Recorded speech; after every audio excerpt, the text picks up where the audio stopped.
Grave markers and towering monuments are not the only structures you might find when visiting a cemetery. This is a Mort house, and as the name suggests, it was designed to house the dead. I've encountered a number of Mort houses during my times exploring the kirkyards and cemeteries of Scotland. You might well have yourself, and you might have noticed that often there's not a lot of information about these places, particularly if you come across one in one of the many now ruined kirkyards across the country. But these buildings served an important role in what we could say was a fairly dark time in Scottish history when it comes to burial. If you have come across one yourself, then make sure to share down in the comments whereabouts it was.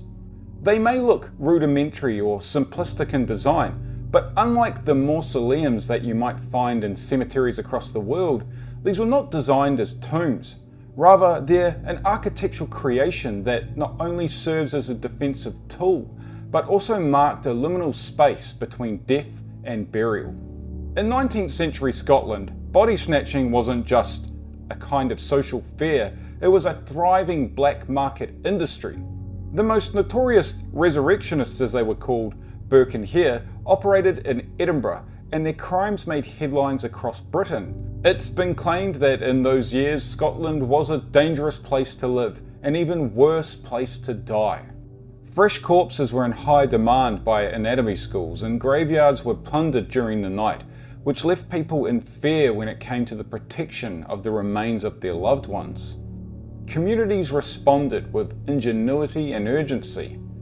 Mortsafes, iron cages placed over the individual's grave, were one solution. Mort houses, on the other hand, were a communal defence, built to store multiple bodies until the threat had passed. Typically they were thick-walled, often sealed with an iron door, and almost always windowless, designed not for the living but as communal spaces for the preservation of the dead. They served a practical function, to store the dead safely until it was considered secure to bury them. And yes, the bodies were slowly decomposing. In fact, that was the point. The body snatchers were only interested in the fresh corpses. But the protection from grave robbers wasn't their only justification. Scotland can be bitterly cold.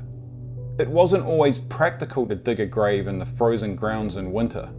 Mort houses allowed families to delay burial until the earth softened, and sometimes until an officiant could arrive or proper gathering could be arranged.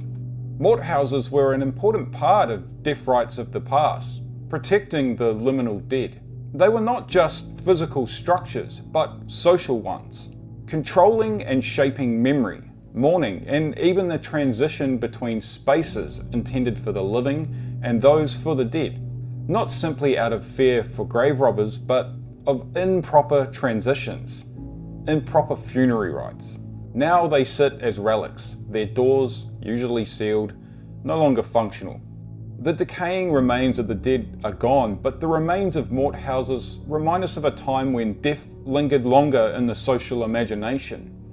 Death and burial wasn't always swift. Our preferences have changed, and for better or worse, we tend to rush death rites.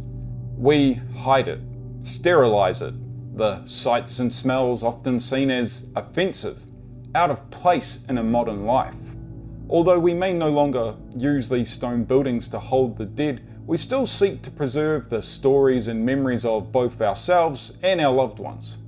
Sometimes with stone and other times with innovative methods, bridging the past with the present and preserving those stories for the future.